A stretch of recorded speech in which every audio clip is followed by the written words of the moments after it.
Это заслуженная награда, высокая оценка вашего вклада в борьбу с COVID-19. За мужество и профессионализм, проявленные в борьбе с коронавирусом, врачи региона получили госнаграды из рук главы Ингушетии. Когда оцифровки не было, у вас было 500 заявлений на оформление участков земли. Как только мы начали оцифровывать, сразу 300 куда-то пропало. Все забрали заявки. Меры противодействия коррупции в сфере земельных отношений обсудили в правительстве Ингушетии. В этом году первую волну ОРВИ ожидают раньше обычного, поэтому прививку предлагают сделать быстрее. Добровольно и желательно. Врачи рекомендуют, а скептики говорят нет. Как относятся жители региона к прививкам от гриппа, расскажем. На сегодняшний день факультет обладает очень серьезным потенциалом. Это высококвалифицированные специалисты, преподавательский состав имеется в виду, который обеспечивает очень высокое качество преподавания и качественное усвоение учебного материала. 46 кафедр, 1000 студентов и возможность освоения востребованных профессий. Что предлагает Ингушский госуниверситет и какие условия созданы для студентов? Много различных заданий. Как в приложении по английскому языку. Ставить пропущенные буквы, слова, перевод или что изображено на картинке. Креативный подход к развитию родного языка через приложение проекта Аслана Евлоева «Самот» попал в число победителей форума Ростов.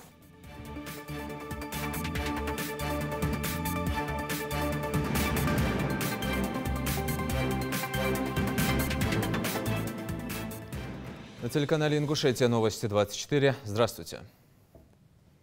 За мужество, самоотверженность и высокий профессионализм, проявленный в борьбе с коронавирусом, 71 работник медучреждений региона получил государственные награды из рук Махмуда Али Калиматова. Церемония вручения грамоты и благодарности президента России состоялась сегодня в зале славы администрации главы Ингушетии. Таким образом, по достоинству отмечен труд тех, кто стоял на передовой в борьбе с COVID-19. Подробности в репортаже Рины Тичоевой. При входе в зал славы всем измеряют температуру,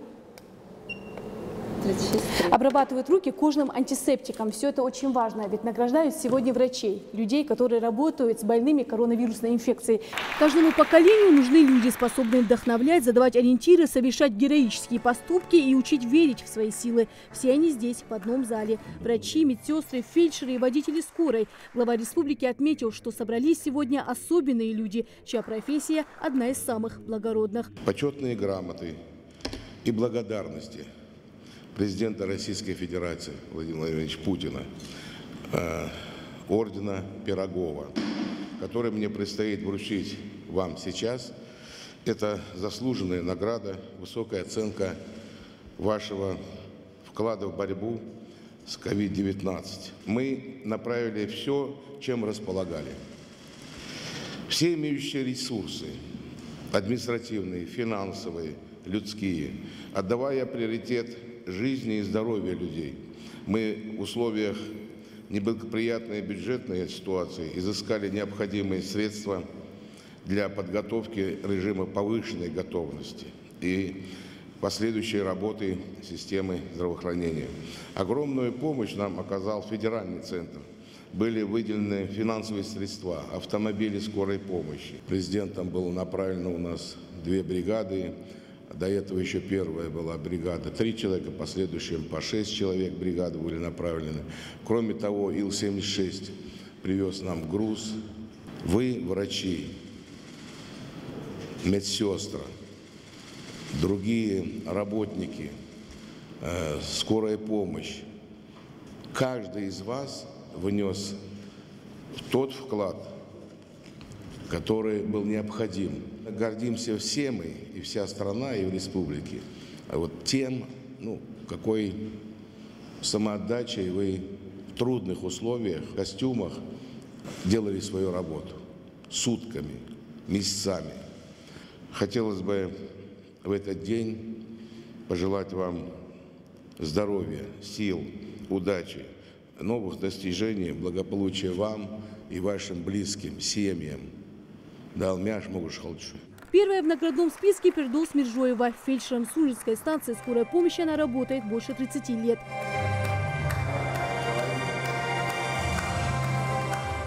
Именно она в списке первых медиков, которые начали оказывать необходимую помощь больным коронавирусом. Глава Ингушетии наградил ее медалью ордена за заслуги перед Отечеством второй степени.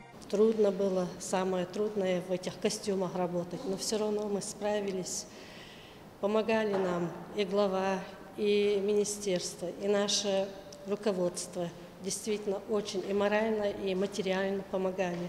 Спасибо им за это. Сейчас я получила высокую награду, орден за заслуги перед Отечеством второй степени. Очень благодарна за все. За этими переживаниями и слезами радости стоят часы тяжелейшей работы с пациентами. Только они знают, через что им пришлось пройти. Награды действительно заслуженные. Медики отмечают, что расслабляться рано. Больные с ковид поступают в больницу практически ежедневно. В настоящее время у нас работает инфекционное отделение и инфекционное родильное отделение. Оно у нас единственное в республике. На сегодняшний день у нас находится 38 больных. И надо отметить, почему-то сейчас они даже тяжелее, которые поступают, они тяжелые. 5 человек из них в реанимации. До сих пор мы работаем в таком же режиме, как и в первые дни, хотя сейчас немного легче, уже как-то адаптировались и к лечению, и к выхаживанию больных. Их труд порой не так виден. Больных они, конечно, не лечат, но первыми приезжают на помощь. Заслуженную награду вручают водителю кареты скорой помощи Аюпу Алхастову. Первую награду стану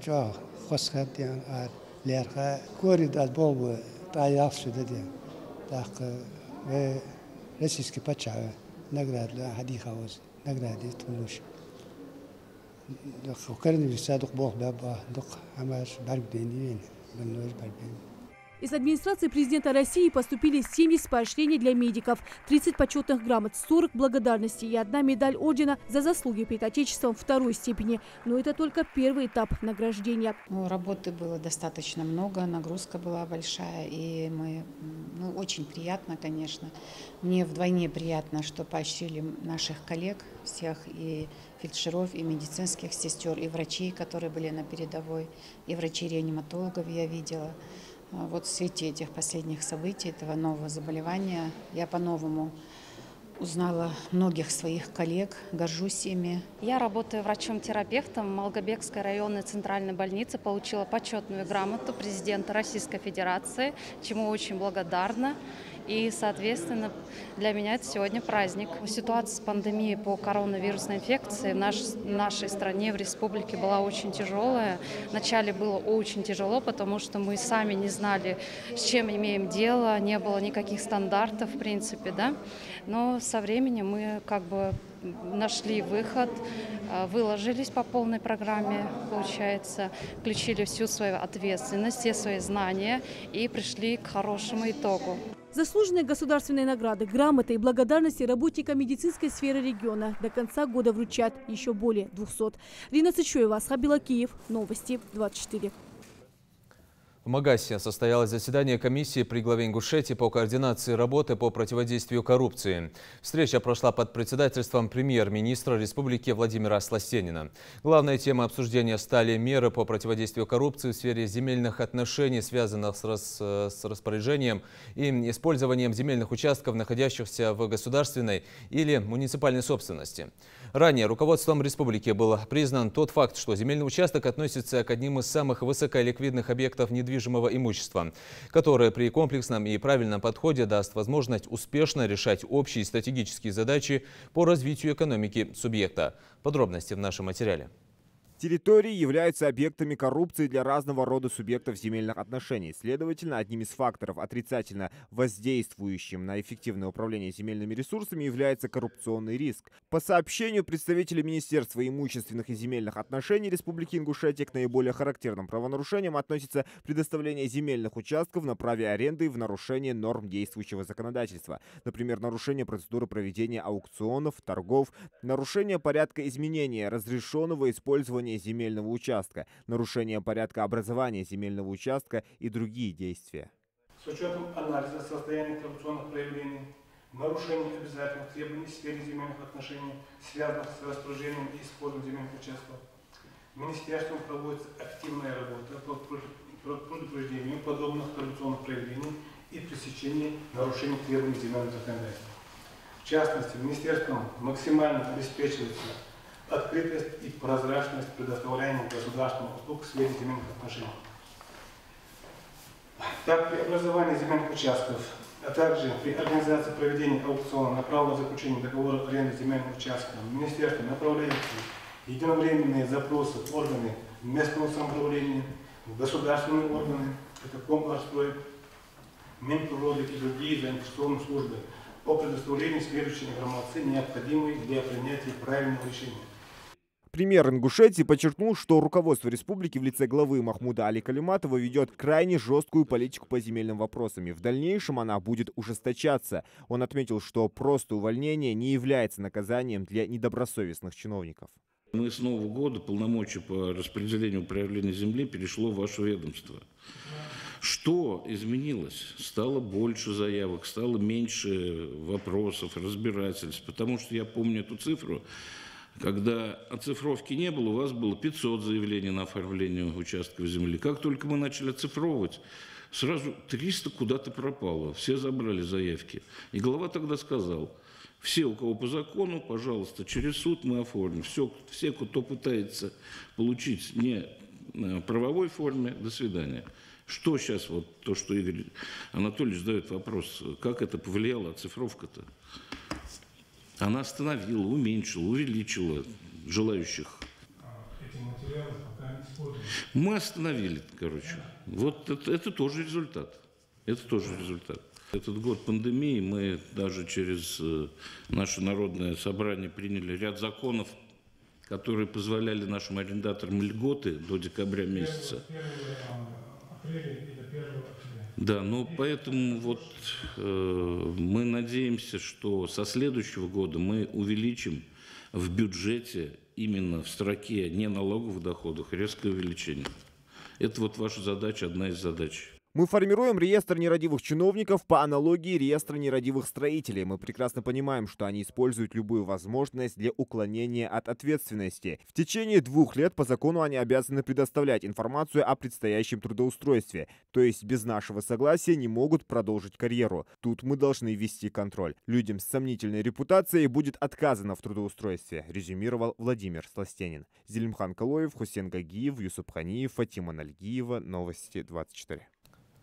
Стоит ли делать прививки от гриппа? Ответ у врачей однозначный, но некоторые относятся к вакцинации скептически. Доказано, что современные вакцины защищают от болезней и снижают эпиднагрузку, так как тренируют иммунитет. И сейчас в условиях коронавирусной пандемии это особенно актуально. Высок риск подхватить сразу 2 инфекции одновременно. В этой связи президент страны поручил Кабмину профинансировать вакцинацию от гриппа до 60% населения страны в осенне-зимний сезон. Слово Хави Газиковой.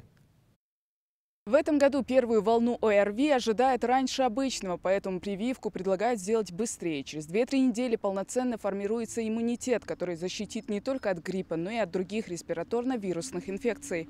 Порядка 60 миллионов жителей России уже сделали прививку от гриппа. Это около 40% населения. Однако, несмотря на ежегодный рост вакцинации россиян, в обществе до сих пор не утихают споры. Первая волна, когда началась, медики старались, заботились о нас. Я думаю, это благо для нас, если это вакцинация от гриппа, то это, если хотя бы поможет хоть одному человеку, я считаю это благом.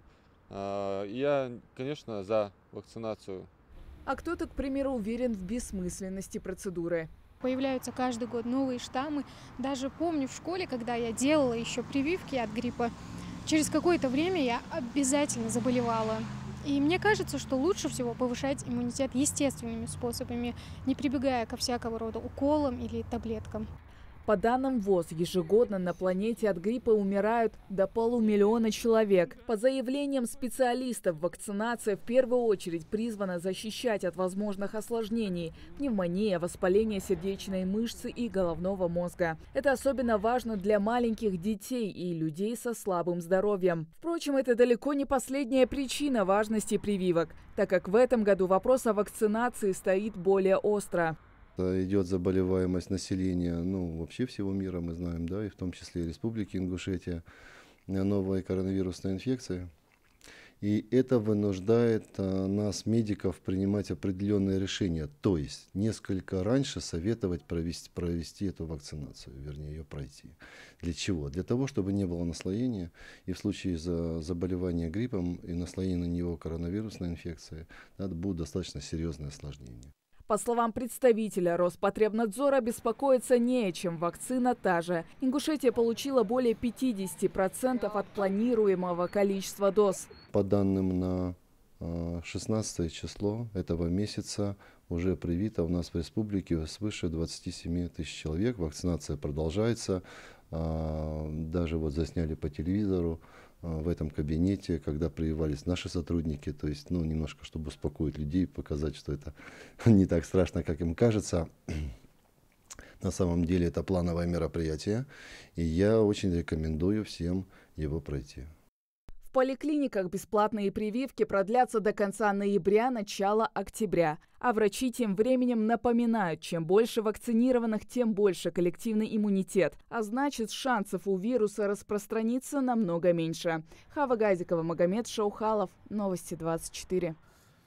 По данным Роспотребнадзора, в регионе наблюдается небольшой рост числа заболевших коронавирусом, в связи с чем к жителям с просьбой соблюдать меры предосторожности обратилась заместитель председателя правительства республики Марьям Амриева.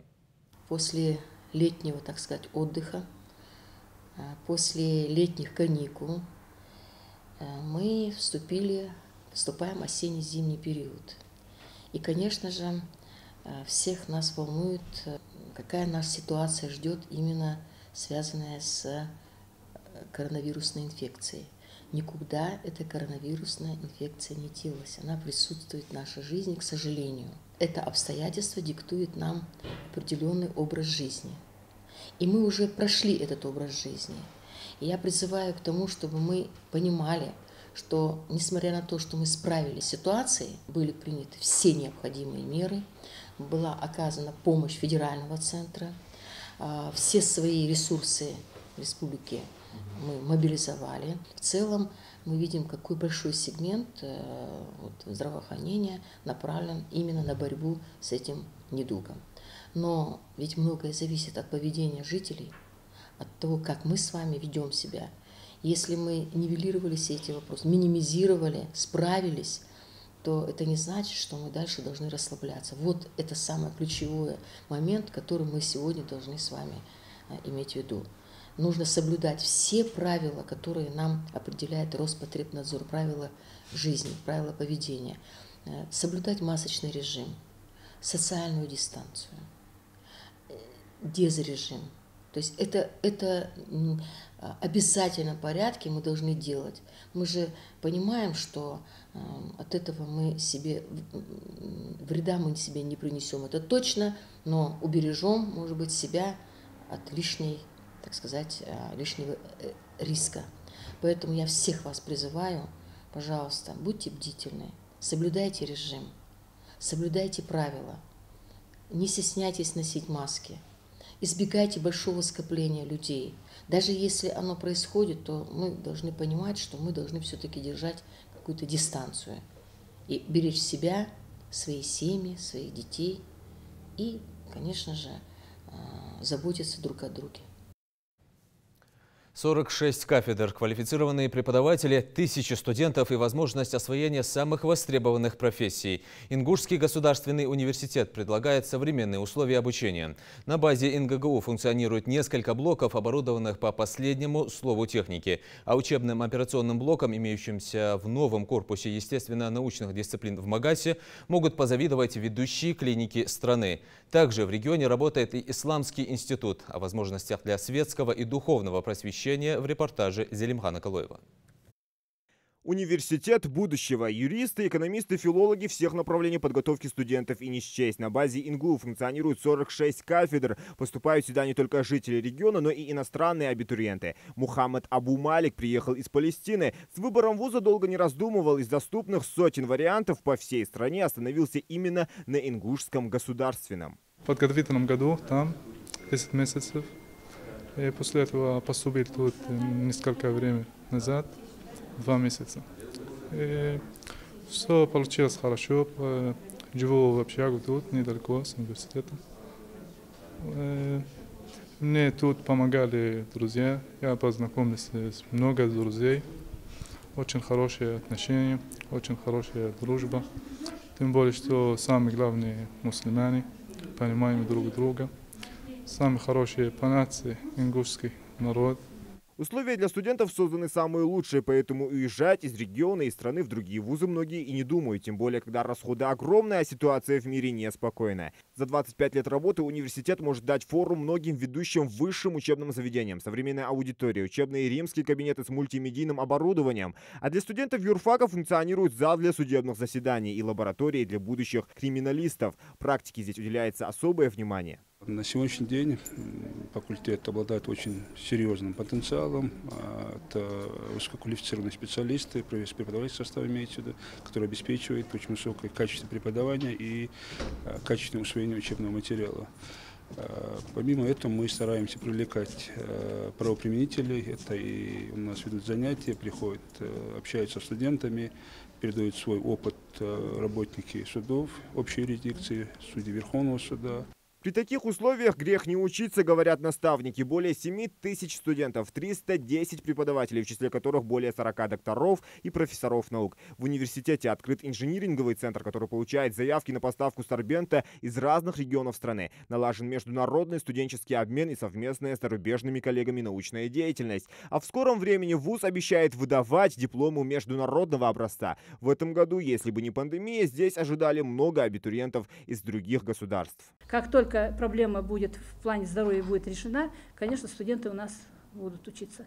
Мы будем, и условия созданы. На базе ИНГУ в новой научной библиотеке ежегодно проходят всероссийские и международные научно-практические конференции. Студенты и преподаватели вуза становятся победителями различных конкурсов и олимпиад. До пандемии были в Москве, тоже там у нас проходил конкурс, где мы выиграли призовые места. Ведем упор на то, чтобы сблизить наших студентов с работодателями, поскольку после вуза они как бы уже находят себе место. Да, находясь даже на последних курсах, есть моменты, когда наших студентов уже замечают на таких мероприятиях и приглашают себе на работу. Хоть пока в вузе и нет факультета журналистики, студенты пробуют себя и в медиасфере. ИНГУ ТВ рассказывает о событиях в университете и республике. Доброго времени суток, это ИНГУ Ньюс и я Хамзат Сагов. Самая большая гордость вуза – учебно-лабораторный корпус естественно-научных специальностей, который открылся совсем недавно. Кафедра анатомии человека, физиологии, химико-биологического факультета, микробиологии и не только. Учиться отныне не только интересно, но и комфортно. Особое внимание заслуживает оперблок и анатомический 3D-стол. Здесь загружено 4000 настоящих снимков, сделанных с натуральных препаратов. И здесь можно использовать все виды изучения, то есть и топографию, и клеточный уровень, и отдельные системы можно взять. Ну, вот так вот, если мы посмотрим, вот посмотрите, мы послойно можем снять и послойно показать. Захотели выделить сосуды, показываем ток крови. У нас было раньше то, что называется конкурентное преимущество перед ведущими вузами страны. Мы могли учить студентов, что называется, у постели больного, что сегодня крайне редко можно наблюдать в ведущих клиниках. Вот сохраняется у нас сегодня это преимущество. Анатомический музей, операционный, от теории плавный переход к практике. Студентам-медикам станет проще оттачивать свои навыки и развивать клиническое мышление, отрабатывая знания на роботах-симуляторах. Можно воспроизводить любые, то есть, допустим, рвоту, к примеру, реально, даже с содержимым. То есть, какие-либо крики.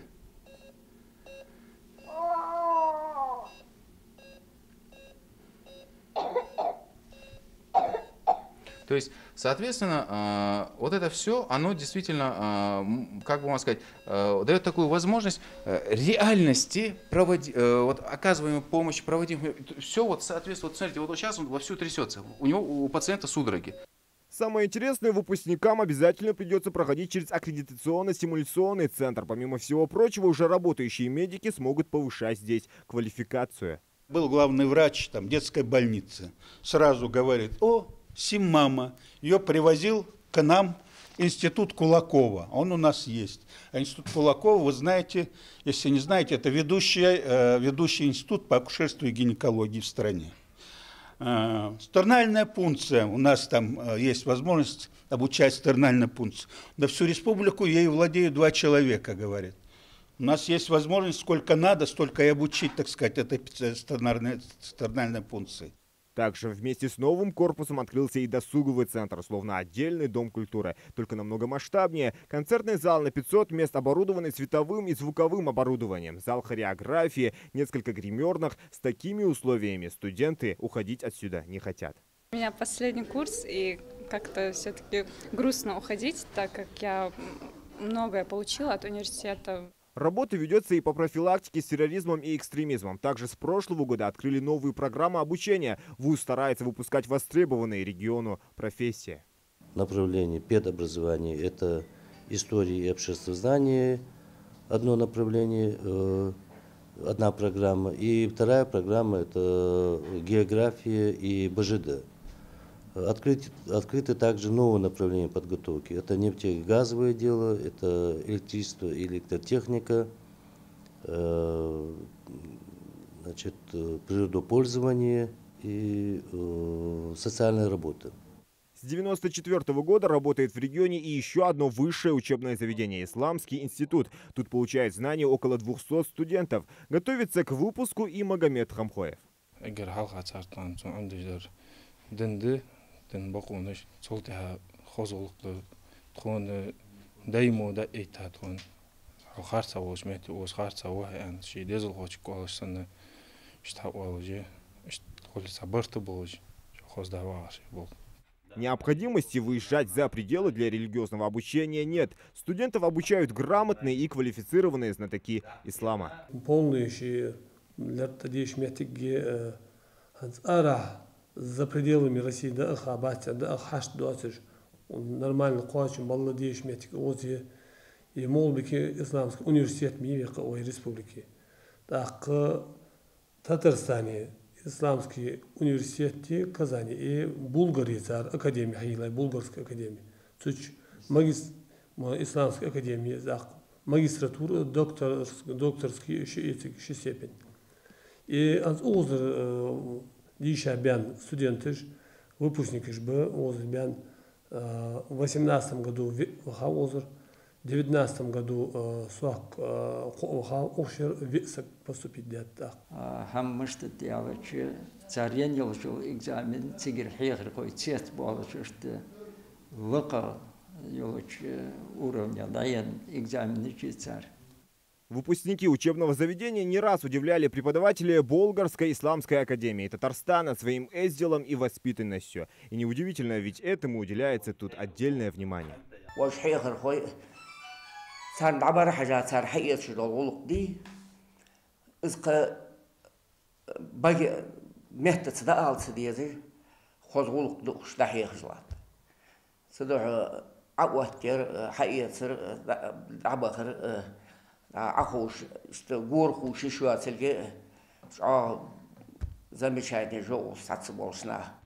Найти себя и свое призвание, развиваться духовно и нравственно можно, не выезжая за пределы. Самое главное только желание учиться. Зелимхан Калоев, Магомед Белакиев, Новости 24.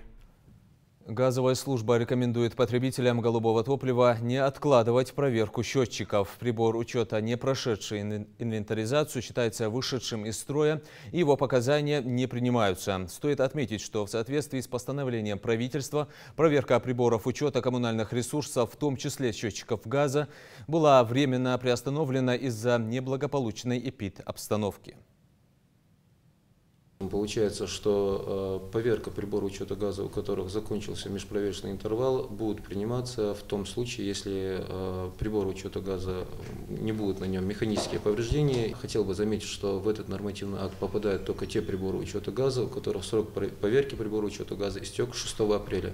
То есть получается, если у абонента срок поверки прибора учета газа закончился до 6 апреля, то по ним мы будем принимать, то есть точнее показания осуществляться в ранее принимаемом порядке по 354 постановлению. Тем не менее, все абонентские пункты работают в штатном режиме, а обслуживание клиентов ведется в соответствии с требованиями Роспотребнадзора. В соответствии с постановлением Минпромсвязи Республики Ингушетия от 29 июля, постановление номер 5, тариф за потребленный газ у нас увеличился с 1 августа нынешнего года. Он составляет 5 рублей 66 копеек. Хотел бы к осенне-зимнему периоду, так как уже 15 октября у нас начинается зимний период, попросить наших абонентов, чтобы они обратились в абонентский пункт или в территориальный участок своего населенного пункта для выяснения всех своих обстоятельств, также передачи показаний и произвести оплату. Минобр России утвердил новый порядок приема студентов. Он будет действовать при поступлении на программы бакалавриата, специалитета и магистратуры. Новые правила будут действовать с 2021 учебного года. Они позволяют проводить единый конкурс по нескольким родственным специальностям и направлениям. Это позволит отобрать наиболее подготовленных абитуриентов по широкому кругу программ, а специализацию проводить по итогам первого или второго курса. Кроме того, вузы могут предложить для абитуриентов выбрать предметы для испытания, а поступающий сможет предоставить результаты ЕГЭ по предмету по своему усмотрению. Также есть возможность подачи документов в электронном виде. Современный и креативный подход к развитию родного языка. Проект Аслана Евлоева «Самот» попал в число победителей форума Южного федерального округа Ростов. Идея проекта заключается в развитии родного языка путем создания мобильного приложения с охватом не менее 10 тысяч человек. О разработке и преимуществах приложения расскажет наш корреспондент. Презентационный ролик своего IT-творения Аслан Евлоев показывает с уверенностью в глазах. Интерфейс и дизайн приложения «Самот» он разработал вместе с командой. Проект по сохранению и развитию ингушского языка попал в число победителей молодежного форума ЮФО «Ростов». Среди сотен конкурсантов в различных номинациях Аслан единственный активист из Ингушетии, который представил на суд экспертам свою идею и защитил ее. Получается, будет много различных заданий, ну как в приложении по английскому языку. Ставить пропущенные буквы, слова, перевод или что изображено на картинке, написать на ингушском языке. И, соответственно, будет рейтинг. При достижении определенного рейтинга пользователь будет получать какие-то баллы, дипломы, и будет возможность общаться друг с другом именно в этом приложении и добавлять друг друга в друзья. И этот форум Ростов, он, в принципе, предназначался для жителей Южного федерального округа, но так как в этом году федеральная площадка «Молодые аграрии», они объединили им вместе с этим форумом, именно с этой сменой «Молодые аграрии» вместе с Южным федеральным округом. Я подал туда заявку, форум проходил с 5 по 10 сентября, так как все проекты, все форумы от Федерального агентства по делам молодежи включают в себя грантовую поддержку, то и на этом форуме тоже была возможность защитить свой проект и выиграть грант. Для участников форума предусмотрели целую образовательную программу по 5 трекам и 9 номинациям, в числе которых и патриотическое воспитание, в которое и номинировался Аслан. По его словам, идея создания приложения зародилась еще несколько лет назад. Во время учебы в Северокавказском федеральном университете не раз задумывался о популяризации ингушского языка в молодежной среде. Автор проекта надеется, что это приложение поможет и ему. Всем нам известно, что ингушский язык претерпевает такие нехорошие времена из-за того, что и молодежь, и дети в основном сейчас разговаривают на русском языке и забывают свой ингушский язык. И нет приложения в интернете, где люди смогли бы заниматься изучением ингушского языка. Новость о победе на форуме разошлась по социальным сетям мгновенно. Аслан признается, слова поддержки и благодарности в его адрес поступают до сих пор. Проект привлек внимание всех неравнодушных к вопросу развития родного языка, его сохранения и развития среди подрастающего поколения, что и подтвердил результат опроса. Я сейчас наблюдаю хотя бы за своими ровесниками, что мы начали забывать свой язык. И очень часто, даже если человек хочет изучать ингушский язык, свой родной язык, он не может найти никаких ресурсов. Даже если посмотреть в том же интернете книги на ингушском, чаще всего даже ингушские писатели свои ингушские книги пишут, по большей части мы видим на русском языке. Я думаю, что это вот такое приложение, оно просто необходимо. Я бы сама пользовалась бы лично. Для меня это просто огромный плюс. Я думаю, приложение будет полезно не только ингушам, и также туристам, которые приезжают к нам посмотреть на наши горы, башни, на древнюю архитектуру. Я думаю, они будут пользоваться этими. И ингуши тоже. Например, я сам жил где-то 5 лет за рубежом республики, и многих слов не знаю. Аслан ищет разработчика для приложения и надеется, что в следующем году его интернет-продукт уже заработает и поступит на IT-рынок. Главное, что силы и средства на это есть, как и огромное желание вывести родной язык на мировую площадку. Хава Гагиева, Адам Мережков, Асхаб Белакиев, Новости 24. На портале госуслуг создан сервис для отзывов о качестве бесплатного горячего питания в школах. Родители через специальную форму обратной связи могут оставить свои отзывы, жалобу или предложения по организации горячего питания в образовательной организации. Сервис станет механизмом общественного контроля в сфере школьного питания и позволит повысить уровень его качества. Кроме того, аппарат правительства России и Минпросвещения в электронном виде будут регулярно получать сводные отчеты по ситуации с обеспечением горячего обеда для школьников во всех регионах. Чтобы оставить свою оценку, родителям необходимо заполнить на портале госуслуг специальную форму обратной связи. И на этом наш выпуск завершен. Оставайтесь на канале Ингушетия.